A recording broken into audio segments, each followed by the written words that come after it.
দশতলা বিল্ডিং এর লিফটের আমরা আমাদের যে কোনো সিকিউরিটি নেই, নিজে নিজে মানুষ ব্যক্তিগত হিসেবে যাচ্ছে, ব্যক্তিগত হিসেবে আসছে, এবং মাঝে মাঝে লিফট একটা বন্ধ হয়ে যাচ্ছে। আমি তো চেপেছিলাম, একবার বন্ধ হয়ে গিয়েছিল, আমরা 15-20 জন ছিলাম, বিশাল টেনশনে পড়ে গেলাম। এখন কোনো সিকিউরিটি নেই ওই লিফটের ওঠা নামার জন্য। মানুষ কি ঘটনা ঘটেছে এখন, হয়তো বাচ্চাটা লিফটের ভেতরে কেস হয়েছে।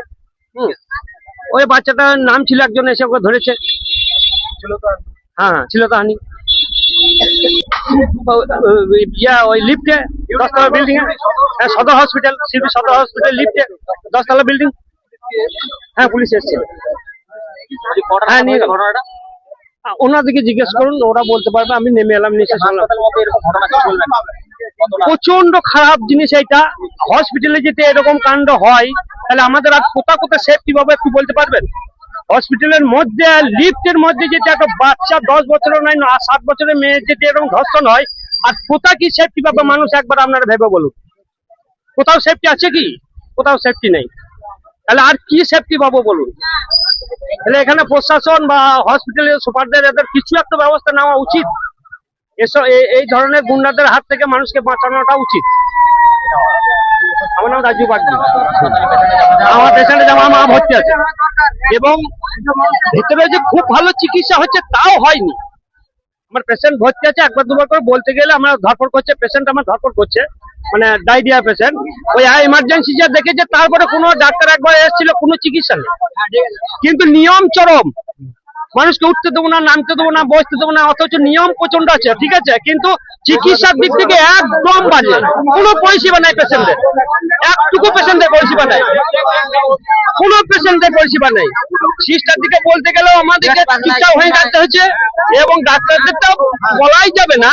আমার পেশেন্ট 10টা, 10:30, 11টায় ভর্তি করেছি, এমার্জেন্সি দেখেছে, এখন দেখুন তঞ্চিত করছে। আমি বলেছিলাম, কোনো ট্রিটমেন্ট কোনো রকমই নেই। আমার নাম রাজু বাগদি। হাসপাতালে লিফটের মধ্যে নাবালিকাকে শ্লীলতাহানির অভিযোগ, কি বলবেন? খুবই দুর্ভাগ্যজনক। এই ধরনের যারা সিকিউরিটির যারা কাজে আছে, তারা ভাবতেই পারছে না যে তৃণমূল কংগ্রেস দলটা এবং তার সরকারটা নেই। এখন ভারতীয় জনতা পার্টির সরকার, আইনের শাসন এখানে প্রতিষ্ঠা হয়েছে। আপনারা নিশ্চিত থাকুন, এই ধরনের দুর্ভাগ্যজনক, নক্কারজনক ঘটনা যিনি ঘটিয়েছেন, আইন তার কড়া থেকে কড়াতম সাজা দেবে।